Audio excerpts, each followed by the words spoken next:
Are you sitting comfortably? Then we'll begin.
Well, hello there, and welcome to episode 82 of There's Still Time, the AFTN podcast. I'm your host, Michael McCall. And I'm Steve Pander. And we are sitting in a car at UBC, having watched the Whitecaps training, or should I say, having watched the back-to-back Cascadia Cup champs training on Thanksgiving morning. And there's a lot of thanks to be given at the moment, Steve, because the Whitecaps are on one hell of a tear. Yeah, first time this year they've won 3 games in a row. Did something that I wasn't expecting, was go to Seattle and win a game again and late in the season. Captured the Cascadia Cup for the 5th time, 2 times more than any of their other rivals. And just on a roll right now, just 3 games in a row. It's amazing. And the thing is, usually when it's Thanksgiving, I like to give thanks that I don't have to support or watch TFC. But I'm thankful for TFC for just being an absolute mess again this year. And as it stands just now, Steve, the Whitecaps just need 1 point, and they might not even need any points, but they just need 1 point to clinch a CONCACAF Champions League spot for next season. Yeah, it's not the Voyagers Cup. I don't think they'll be able to lift that or claim that. I don't think we're ever going to win that. Yeah, but it is something that they've been working to get that spot. It's a huge thing for them. They're able to play some players that might not be able to get in everyday games, and also it also gives them more allocation money, because when you're in that, you get more money to spend on your players, so you'll be able to bring in an extra player or two that you wouldn't think you would get. I actually asked Carol a little bit about that at training this morning, so we'll play the audio for that now and hear Carol's thoughts on what clinching a spot in next year's CONCACAF Champions League is going to mean to the club and to the young players there. And you just need a point, maybe not even a point now, to get into the Champions League spot for next year. Yep. What would that mean to the club, playing in that, giving another outlet for you to get your fringe players playing? Very important. It was a goal at the start of the season to do it. We've still got some work to do because, Toronto can go win the last 2 games of the season, so we know that we need to get a result. 2 wins hopefully will get us there in the playoffs as well as the Champions League spot, and then I'll talk about it then. But it's goals at the start of the season are always there to be tried to be reached, and if it's something that we manage to do, then it'll be a great achievement for the group of players, and obviously very important to the club. But we've still got work to do with that as well. How is playing in the Champions League going to affect squad? I need to build squad. I need to build a bigger squad and a better squad. So that would be very important for me when I'm trying to build, as well as the recruitment of players from abroad. So it'll be a busy off-season for me. There won't be much rest, but it will be very important when I'm trying to piece together a roster that I can think that can compete for the playoffs. Maybe if we manage to reach our goal of getting into the Champions League, compete in the Champions League as well. So it'll be a very important off-season. And how does the USL Pro, sounds like we're going to get it, going to factor into that as well? So it's a very important part of the club's development for younger players, and there needs to be a platform for them to play. Now and again you get young players that are able to make that jump like Kian's did on Friday, but not every player follows the same path, so it's important that we have another outlet for them to play games, so that there's not a gap between the residency and the first team. So that's very important as well, and hopefully that'll come through, which will mean there'll be a lot of games, and you guys will be following a lot of games and travelling a lot of places, and I'll be sitting on the sidelines as well at a lot of games, but that's the job we're in, I'm afraid. So enough of looking to the future, let's look a little bit at the past, and let's have a little bit pick over the Seattle game, Steve. Now, going into the game, lots of people felt that it was going to have to be a must-win for the Whitecaps because going into it, they were out of the playoff spots because of Portland's win during the week. But that's not how you felt about it. No, I didn't think it was a must-win. I thought that because the Portland's tougher games were going to come up in their last two, they're hosting RSL and they're going to Dallas, I thought that the Whitecaps could still not get the result and still be able to in a good position to win because they're playing two weaker teams. I know Robinson's talked about those teams have nothing to lose and they're going to go out and play, but I still think it's an easier match to play. So I think I thought that they could. A lot of people were tweeting out, "Oh, they have to win this. They have to win this." I didn't think so, but I'm very glad that they did, and it's put a lot more pressure on Portland to do something against RSL and Dallas in their last two games. Yeah, I definitely think the Whitecaps have the easier running, but we'll come to that a bit later in the show. The Seattle game itself, there just seems to be something about the Whitecaps going down there in the last couple of years. In fact, all this season, the Whitecaps have done really well against Seattle. Officially, it's 2 wins and a draw. It really should have been 3 wins if it hadn't been for that controversial penalty that Seattle got in the first game. But it was a really strong performance. And for me, Seattle never really threatened the Whitecaps. You had Lamar Nagel's shot in the opening 70 seconds, I think it was. And then after that, the Whitecaps were very, very comfortable. Yeah, there was only the one other opportunity late in the game when there was a header. I don't remember who did the head the ball onto goal, but Kendall Waston just basically cleared it off the line with a header of himself. And speaking of just Kendall Waston, what a monster of a game he had, especially in those last 15 minutes. He was just all over the pitch, clearing it with his foot, clearing it with his head. The Sounders couldn't get anything into the box at all and control it. He was fantastic, and it showed exactly why Carl Robinson brought him to the club. Lots of people, and I was one of them, was saying that at this point in time, a centre-back wasn't the main thing that the Whitecaps needed to look for. It was a striker. Still feel that was the case, but Waston has been fantastic. He came in, he mopped everything up. He won everything in the air in that last 15 minutes. And we were talking that you maybe hadn't noticed him too much before that, but that's just what a good job he was doing because you didn't notice him because he was still mopping everything up. And with a pair that was in front of him of Laba and Tybert, they were completely snuffing out Dempsey and Martins and not allowing Seattle to get many attacks at all because they completely shut down the middle of the park. Yeah, they controlled the middle. I think even sometimes Morales would drop back and give him an extra third guy, and it was basically fantastic. And the work that Lab and Tybert did helped Morales explore and go forward a little bit more and not have to deal with the defensive side of it.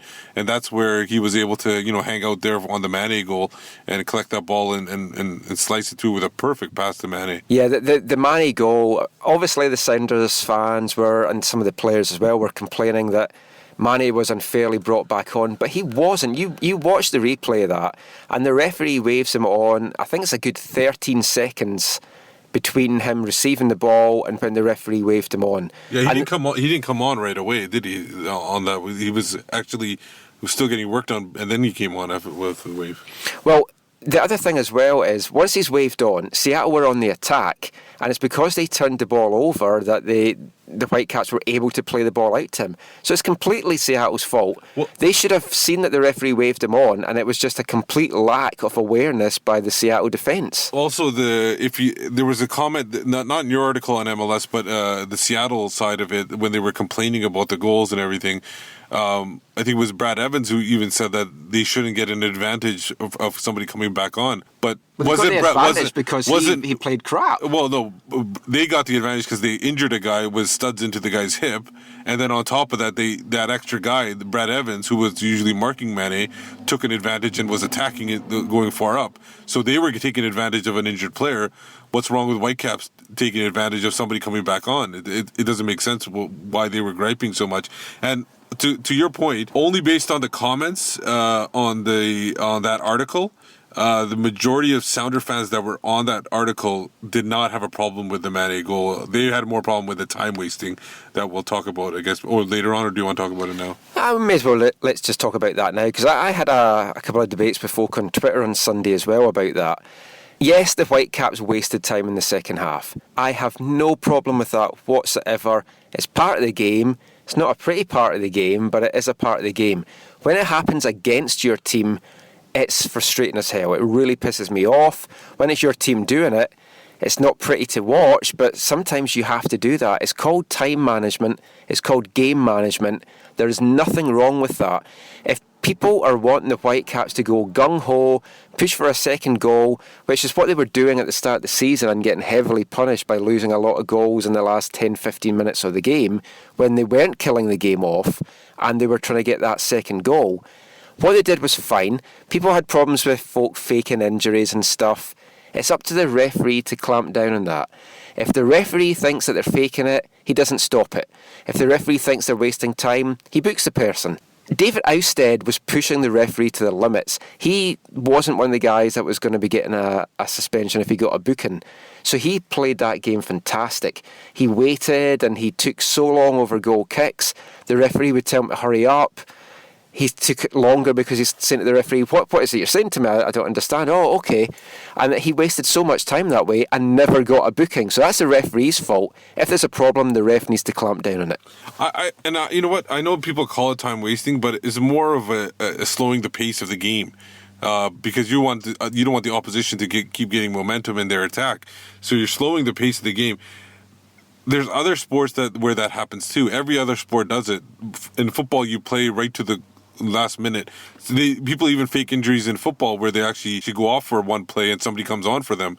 It's not, but in soccer, player goes down, gets treated. Nobody comes on. They actually play with a man short. So there's a disadvantage there if they do that. There is a way to correct anything that's they deem time wasting. You just add minutes onto the clock at the end. So there is a way for that team. If there's no time wasting at all, the whistle blows at 90 minutes, then what do you do? Then, that's not... The Sounders fans are going to complain about that the whistle blew right away. Yeah, and the referee will always add time on, and as you say, it's disrupting the game, it's disrupting the flow, it's disrupting the pace, and it worked to treat.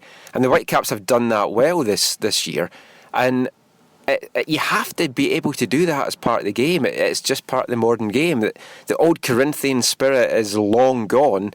Other teams are going to do it to the Whitecaps. The Whitecaps need to learn to do it, and they seem to be doing that pretty darn well. Now, last couple of things that we'll just talk about in this segment. As I said, the Whitecaps controlled the middle of the park, and that kind of forced Seattle to kind of play the game in the wings.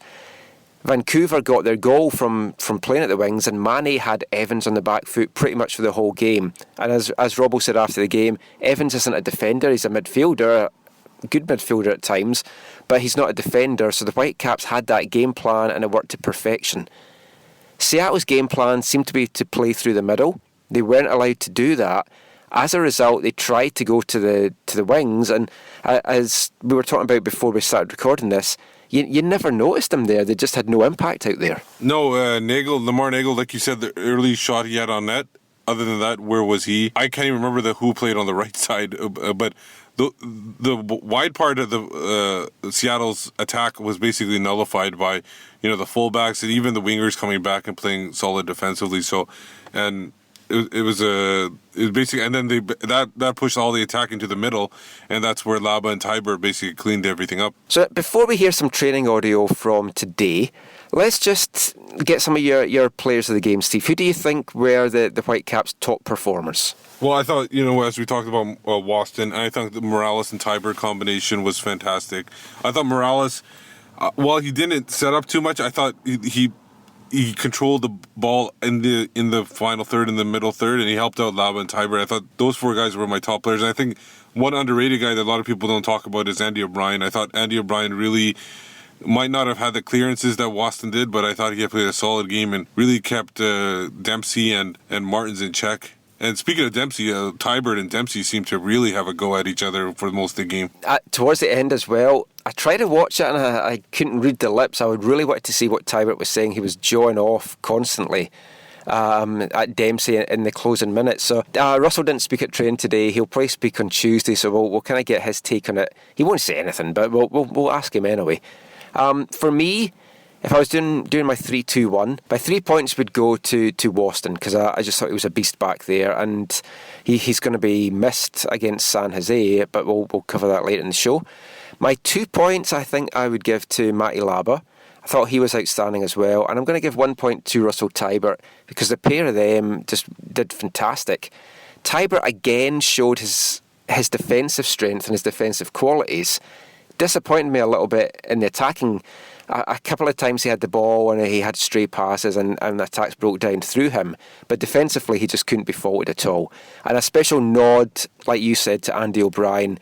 That partnership that he had with Waston was just phenomenal. What about some couple of players that didn't impress? I know they won the game and everything, and everybody's talking about highly of the game. It wasn't without flaws, though. And I thought, a couple of their young attackers, you don't want to disparage them too much, but Hurtado, again, I thought in a game where everybody played their solid game, I thought he probably was the weakest link out of all of everybody. Probably, I definitely have to agree with that.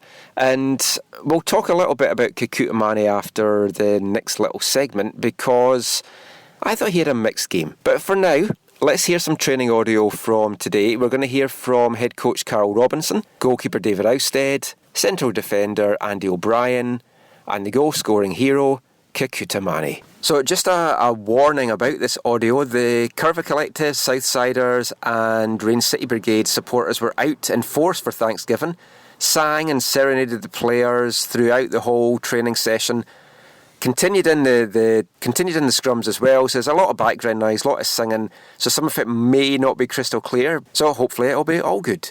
So here's the audio.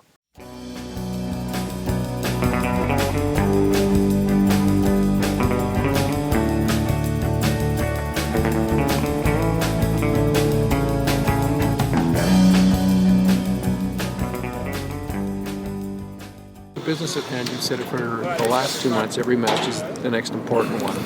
For some reason, this team always seems to rise against the upper echelon, and you kind of, I want to say flounder, but have your difficulties. 2 very important games ahead. 2 massive games, as I said before. We've had 5 cup finals, we've done 3. We've got 2 more very important games, very difficult games for different reasons, but 2 games we've got to have the right mentality approaching to. San Jose on Saturday, I've got nothing to lose. We've got everything to lose. So we've got to make sure that our mentality is right, the discipline is correct, and we go out and play. Because if we can, then on our day we can beat anyone. It's a 2-pointed question. One is, would you like Kakuta to play Seattle all the time for the results that he delivers? And then it's been a steady rise. I mean, we've seen flashes from him, but when you need the scoring, when you've needed it the most, he's been delivering. Where has he improved? I think, yes, I would like him to play a lot more, and you probably will see him a lot more once he's regained his confidence now. You can see that in the last couple of games. Obviously, the 45 minutes he showed on Friday where he was a constant threat throughout the game. Obviously, losing him at half-time was tough for us, but we readjusted it. Gave me the opportunity to see another kid play 45 minutes, Kians, who'd done excellently as well. So I want competition for places all over the field, and Kakuta's been out of the team. He's got his head down, he's reacted, he's worked hard on his fitness, he's worked hard on his confidence, and deservedly got back in the team on Friday, and now he's given me a massive problem for the weekend, which it's a problem I want to have. Girl, how much better can Kakuta be? And when you have a player who's so young, who has so much talent and has so much ahead of him, do you coach him differently? Do you nurture that talent? Do you let it go? A bit of everything. I think he can be a lot better, by the way. And my job is to bring him back down to earth, because you gentlemen will build him up, and you'll build him up maybe to knock him down at some stage as well. So, I've got to keep his feet on the ground. He's worthy of being built up. He is, without a doubt, and I've said it more than anyone that, he's got the world at his feet. He really has, but it's important I don't let him get there before he's ready, because if I do, then he'll lose his way, and I don't want the kid to lose his way, because he's a very special talent, not just for this group of players, but in many years to come. So we've got to teach him the understanding of the game. We've got to teach him what it's like to be a professional. We've got to teach him what it's like to live off the field as well. And it's not as just simple as just picking him on a Saturday or a Friday and saying to him go out and play. It's an important part of his development off the field as well as on the field. And it's taking time. He's very engaged with it. He wants to learn. He wants to get better. He wants to take things on board. So he's a pleasure to work with. How big a miss is Kendall for the weekend? Yeah, it'll be a big loss. He's been excellent for us since he's come in. But we've got Johnny, we've got Christian, and obviously Carlisle coming back as well will give me options. It's down for one of them to step in and do well. I've got confidence in all three of the players. When we nail down what we're going to do, we will do it. But it's the way Kendall plays, we're probably going to lose him at some stage. We obviously lose him on this Saturday rather than next Saturday, so he will be a big loss. But like I said, it's for someone to step in. Tough on Johnny, though. I mean, essentially lost his place going to play. Yeah, he did. Yeah. Sometimes you get penalised if you're an international footballer, which is shocking. He did. He was playing very well for me when he left. Obviously, he played for Honduras, picked up an injury. So, if Johnny comes back in, then I'll have no worries whatsoever because Johnny's a top player. Now, you talked about the way that Kendall plays, very aggressive, which I love from a player. But the way that MLS is with referees and stuff, is it going to be a case he's going to have to change his game a little bit, or are you happy that he'll miss some games during the season if he plays the way that he does? Oh, well, I don't want to take the aggression out of him because part of the reason why I brought him here is because I think he's a very physical player and brings an intensity to the game that I think that we've been missing at certain stages since Jay DeMeritt retired. So I don't want him to change that. He's going to pick up cautions, no doubt, because the way he plays, but people pick up cautions for any number of reasons, whether it's tactical fouls, whether it's clapping in the referee's face. There's ways of getting cautions that you shouldn't get. Kendall does it both from being aggressive, but he's trying to defend the right way, so that's something I don't want him to lose. I will talk to him about being careful for certain instances, but I never want to take that away from him. Gershon, Kofi training, is it possible that he could come into the equation? Yeah, definitely. I think he's had his excellent day today in training. It's probably his first full day with us. We've missed Gershon. We've had some Rusty stepped in and been fantastic for us and fantastic for me, but Gershon's a different type of player, so he's rearing to go now. Obviously we're on a very good run at the moment and he wants to get back in the mix, so he'll certainly come into the equation. Yeah. Now, I know you're wanting to say one game at a time. Yes. But Portland are playing ahead Friday for the last two games. Yep. Does that affect how the players are going to go into it mentally? I know you can tell them so much and just do what you have to do, take care of your own business, but that must have some kind of impact in the way that they're going to face things. Well, yeah, I think the players, my players will generally watch their results, and because I watched them on Wednesday night, if I'm honest, and we beat Dallas, I believe 2-0, and suddenly we were in a decent position, and then they followed up with a result, and then they followed up again with another result, and then apparently the pressure was on us. And I just said to the guys, listen, it doesn't matter what anyone else does. As I said to you gentlemen, we've got to concentrate on ourselves, and we did on Friday. We concentrated on ourselves and we won the game, and it changes every week, and every game that goes on, a different result changes the dynamic of the playoff race. If we win 2 games, we're in. That's, I'm trying to make it as simple as possible for them as well, one game at a time, and that's why I don't look too far ahead. Obviously, I'll look at the result Friday. I'll watch their game because I love watching games of football, and if they win, then it puts a little bit of pressure on us. If they don't win, it puts pressure on us because if they, we need to get our result. So, of course, I look at the results and I watch their games, but I said it's in our hands, and we need to focus on what we can do on Saturday.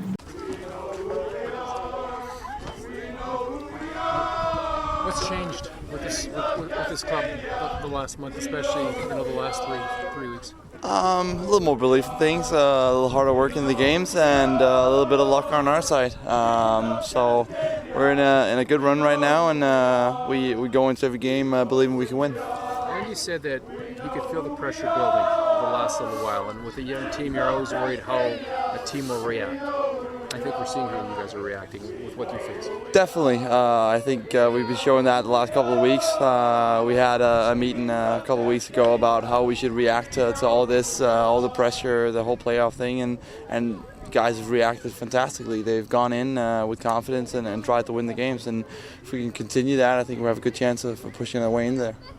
Did you change your focus at all? And I know you guys have, the last 5 matches have been must-win games. And Rob has always said the next game is the biggest one. But the way that things have changed in the last 3 weeks, have you looked a little bit further ahead to where this team can go? Still no. I still don't think we can look ahead of the next game. It's so important that we keep our focus so important because it's the little details that gets us the wins right now.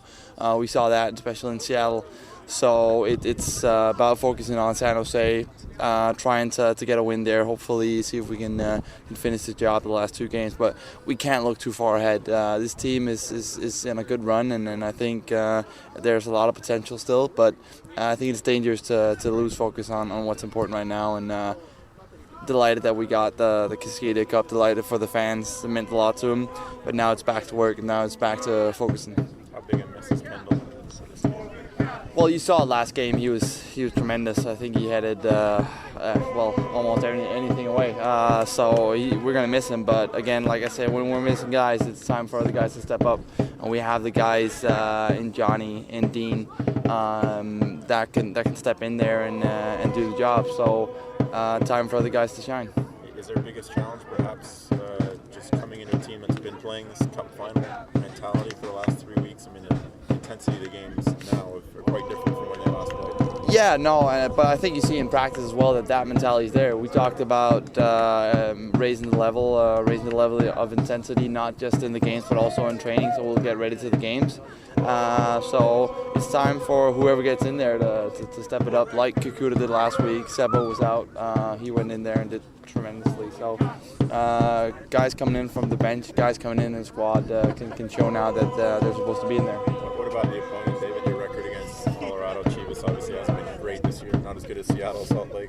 No, again, it's the dangerous games. It's like I said, not losing focus, not being too happy with what we've achieved. I said it. I was delighted to get the Cascadia Cup, but now the work really starts. It's these games that are difficult. Going to San Jose, they're a little bit of a wounded animal. Haven't played as well as they hoped. So getting in there is going to be so tough. The last 2 games of the season, Portland's going to have played their game before you guys play. What does that do to you? Like, knowing exactly what you have to do going into the games, does that make it better for you, or does it just put more pressure on you?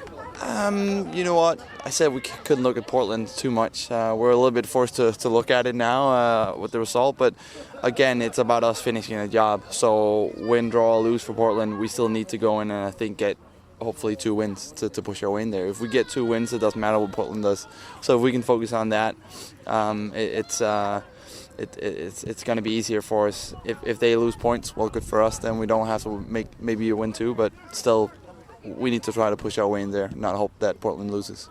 Yeah, I was going to say you're giving them a lot to celebrate. Can you run at the table, and how different has this team been the last month and what we saw before? Yeah, I think something's happened in the last 3 or 4 weeks that I don't know whether it's given the fact of the time of the season and how important it is. But yeah, the penny's dropped, and it's important now for the last 2 games of the season that we give a good account of ourselves. And I think from a personal perspective, I'm not worried too much about the results. It's more about who I'm playing against and what job needs to be done, as opposed to we've got to win. And I think the boys are doing that and concentrating on the jobs individually and doing very well. When you look at the way that you guys are playing right now and the way things are shaping up, I think maybe you could say there would be one team that everyone think could win it all would be LA, but the way that you guys are playing right now and the way things can change so quickly, is there a different belief with this team right now? Well, yeah, I mean, you mentioned other clubs there. I mean, we were just concentrating on ourselves, and it was said with 5 games to go that it was 5 cup finals, and we're genuinely, treating them like cup finals, and the desire, both in training, building up to the games, and obviously in the games, which is the most important thing, is there. There's been a steady improvement in Kakuta's game. We know what he can do. What have you noticed with him? We saw the explosiveness last year, but the way he's come on, what have you noticed in that? How has he evolved in the last year? Well, I think he's getting, end product to his work. I think, when he came on the other day, was at Salt Lake, he set up the goal, and he finished nicely the other night against Seattle. So, I don't know whether it's the time of the season that, it's coming to the crunch time that he steps it up a gear, but, I still think there's more to come from him. We're pleased with what he's doing, but we've got faith in him that there's more to come. What do you see that there's more there? It's just doing it more on a more regular basis. I think he's got a great example in Maro in terms of work ethic and desire and hunger and doing the nitty-gritty things, as well as the ability that he showed in terms of he can go left foot, right foot. He's got great athleticism, but it's putting it together on a regular basis, which he's only young and he's got plenty of time to learn that. But the sooner he gets it, the less shouting people will be doing at him, I guess. How big a San Jose game? Yeah, he's going to be a miss. I think he's done really well. I think both his personality on the pitch and off the pitch, with the penalties that he's won, as the goals that he scored, and his defensive ability. But it's a great opportunity for other players to come in, and that's the beauty of any team that wants to be successful is the squad. And other teams have demonstrated throughout the season, and we're demonstrating it now, and hopefully to continue as well.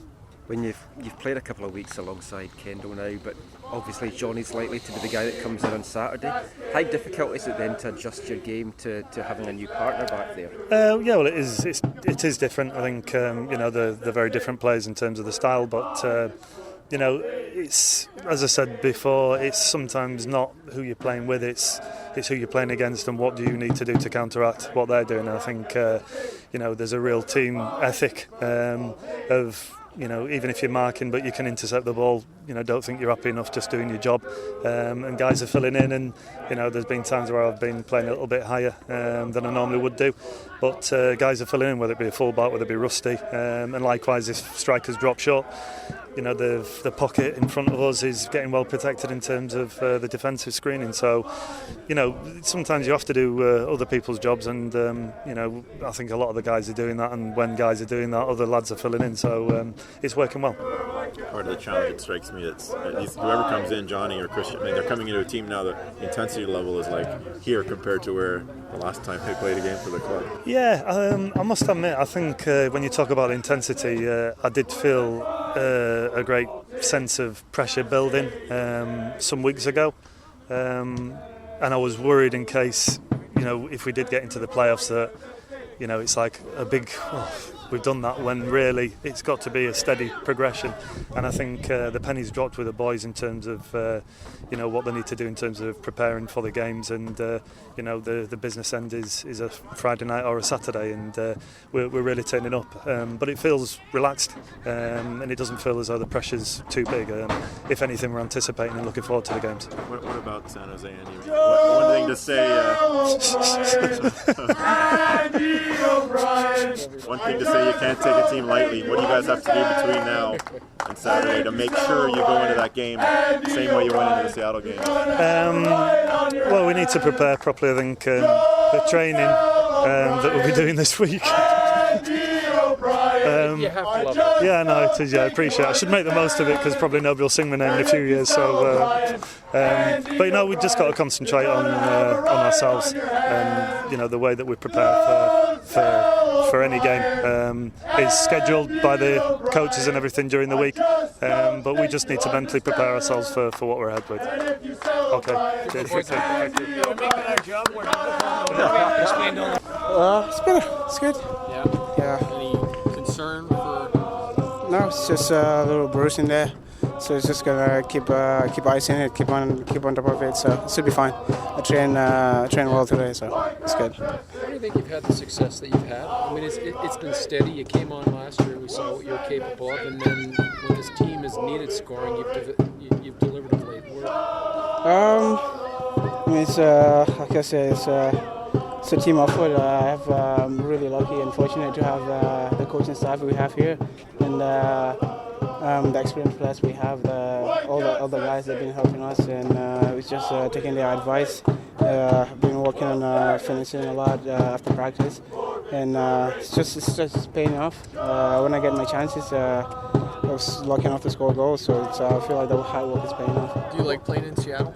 Yeah, it's obviously, every single play in MLS, that's the kind of atmosphere we want to play in. That's the kind of games we want to play in, so it's great. What was your focus for this season? Where did you want to improve? Where did you want to grow? And what did you want to do for this season? I definitely want to be a best player on this team. I want to score goals for the team, and I want to provide for them, and provide for my other teammates. And I want to win trophies for this team as well. So it's a work in progress, and there's a chance that we can win something this year.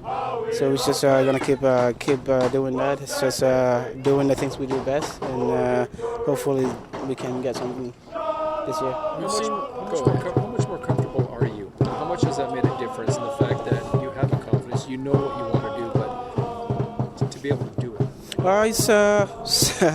It's a lot. Like I said, it's all down to the coaching staff. They've been encouraging us a lot, especially the younger guys, and they've been giving us a lot of chances. And they make you feel a part of this team. So that's everything that we can ask for, and it's just take advantage of the chance that we get. And like I said, we've been fortunate enough to have the senior players we have here, and talk to them all the time, and they only have nice words to say, and then give some advice. That gives me a lot of confidence as well, not just me, but the other young players as well. When they give you the confidence and they can teach you through those things, but how much is the onus then on you to take what you've learned and apply that to your game and be more consistent? Yeah, that's true. I mean, it's not just taking information and you gotta apply it once you take it. I feel like it's been better for us this season. Young players, especially me, I've been taking a lot. We've been given a lot of information this year, and it's a little difficult to take them all in. But we gotta take the good ones, and then let the bad ones go. But what we think is going to help us. So I think we made. As for me and as an individual, I made the right choices to take the advice they gave me. What's been the biggest difference with this club the last few weeks? I mean, you've gotten the results. Obviously, that's the main difference. But what has changed to get you guys the results? It's just togetherness. The belief we have in the locker room. Like I said, the encouragement and everybody's believing in each other. And we just feel like some of the results we had previously weren't really what we wanted. It's disappointing, and we gave everything we had, but we couldn't get results. And then this time it's coming out our own way. So it's just gonna enjoy the moment, and it's just I think the belief in the locker room. Is that easier said than done, perhaps, when you're going through those tough results and seemingly nothing is going right? Yeah, it's really difficult and frustrating. Yeah. I mean, we have a meeting all the time and how we're going to change stuff, and we put out stuff that we're going to work on, and then everybody take it on board, and I think that's paying off for us as well.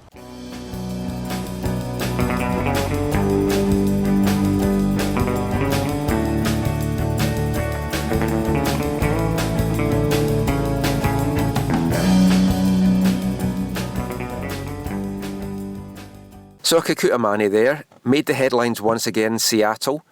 4 goals now there in the last two appearances.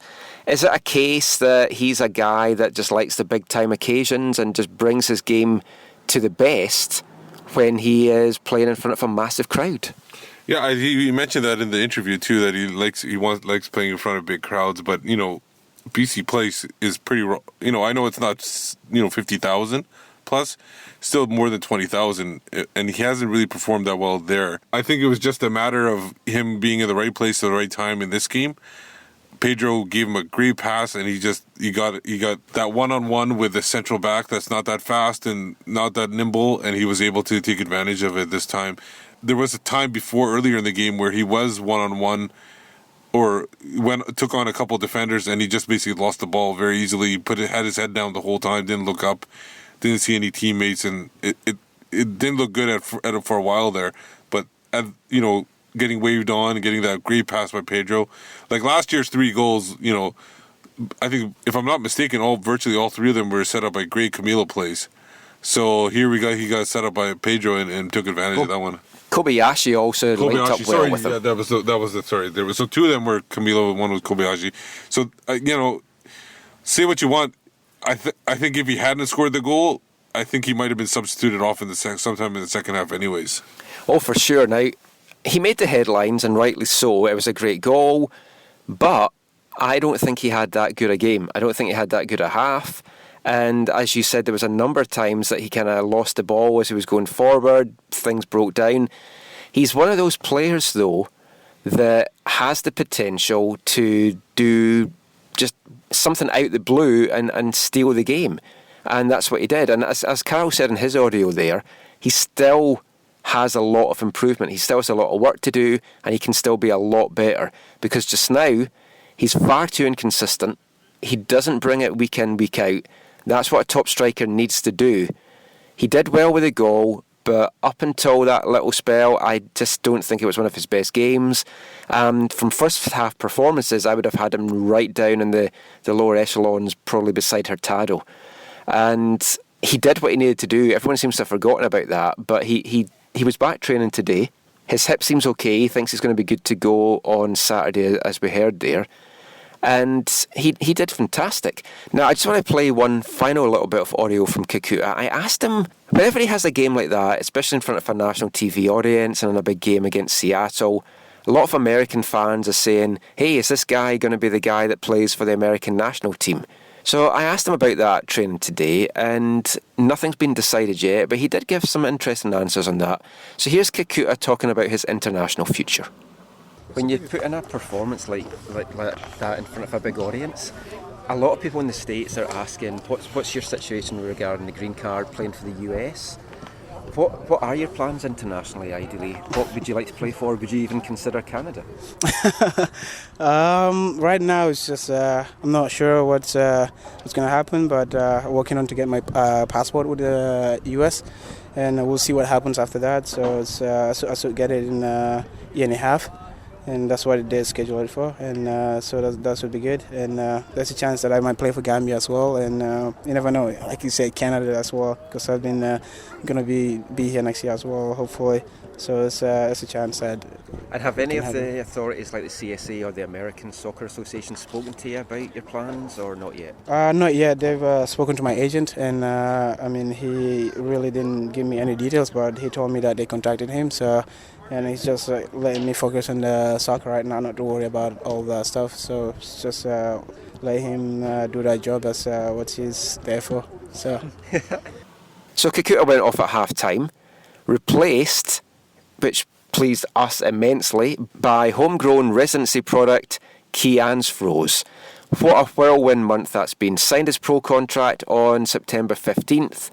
Less than 4 weeks later, he's turning out in front of over 50,000 fans in Seattle, and he did not look out of place.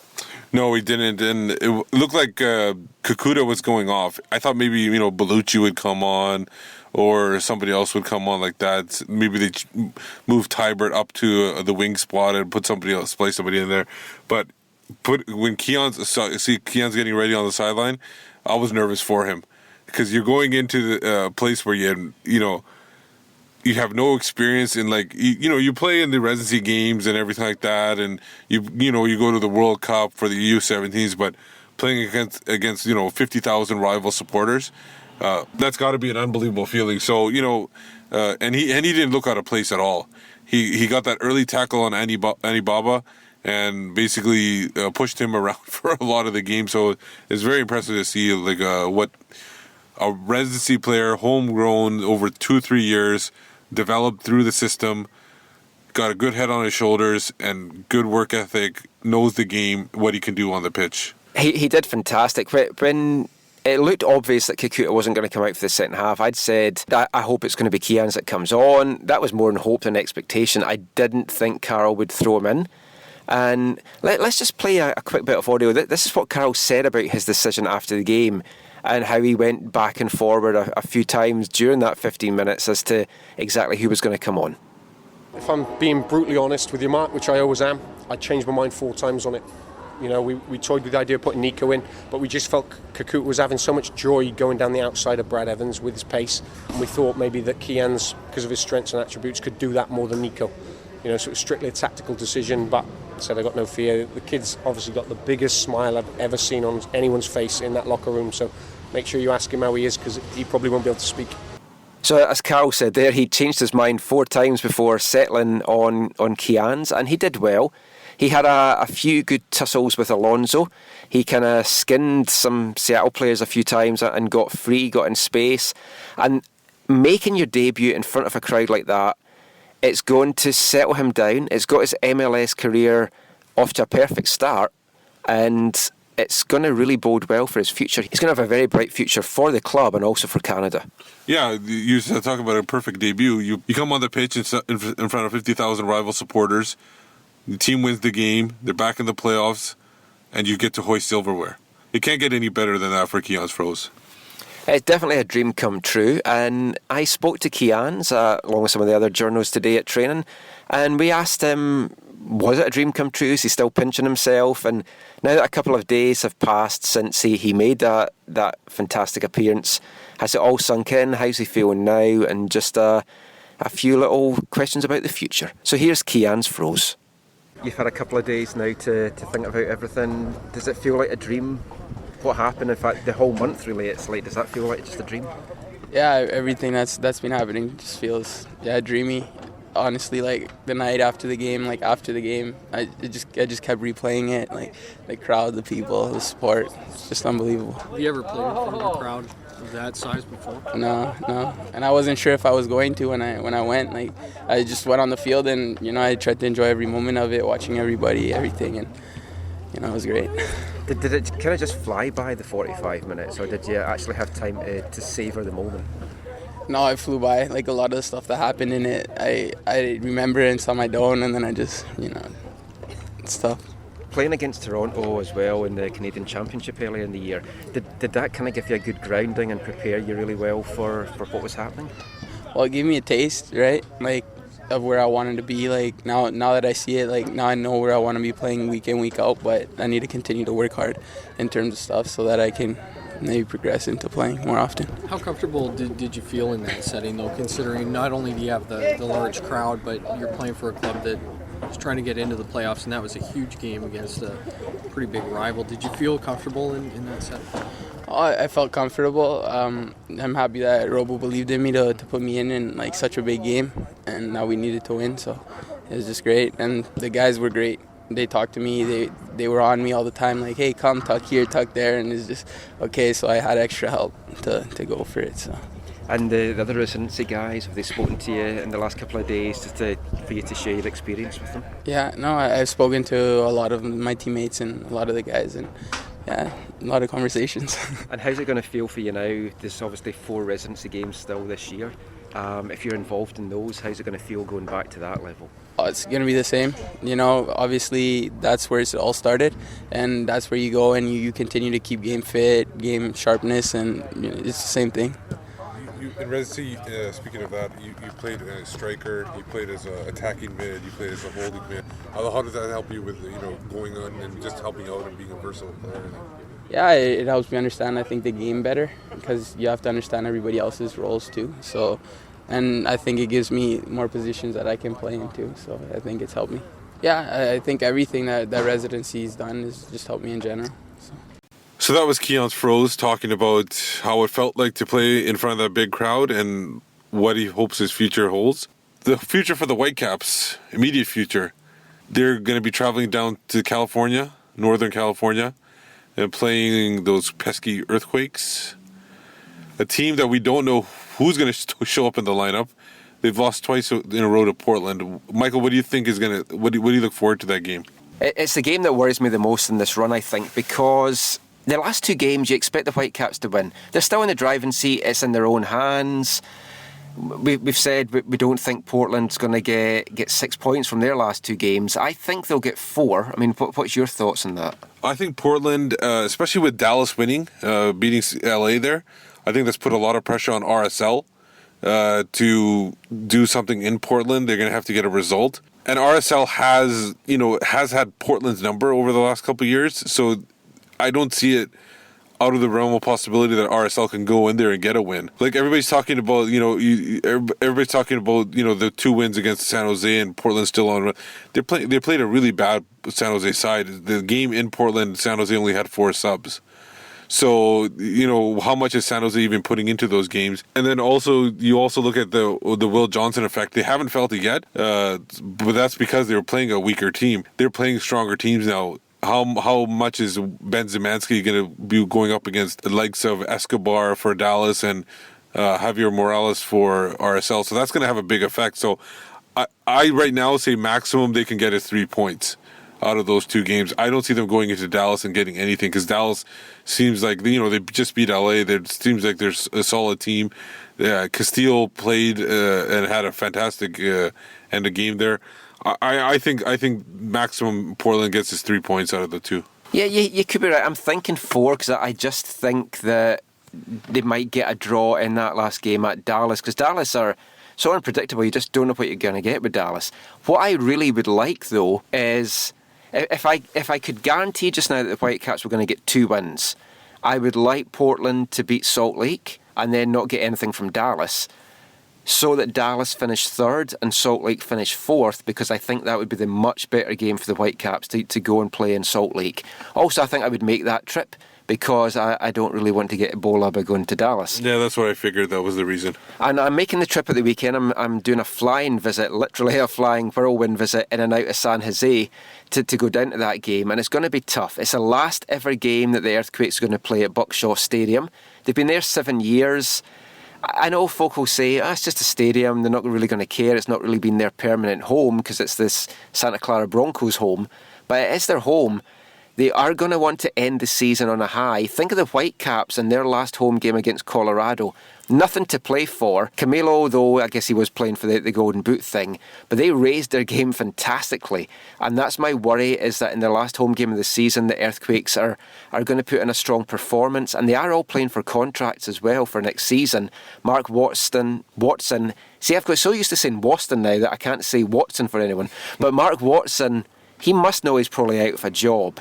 But he's going to want to kind of end in a bang as well. Yeah, and he's obviously, so far last 2 games, he's giving young players a big chance. And we'll see if he continues that or he decides to put the regulars in for that last game at Buckshaw Stadium. Well, the other thing as well is Portland will have played on the Friday night. And also for the last game of the season, Portland will have played before the Whitecaps. So for the Caps' last 2 games, they're going to know exactly what they need to do for each game and as to how it stands. So how do you see it going, Steve? It's going to be tricky. I still have this horrible feeling about it.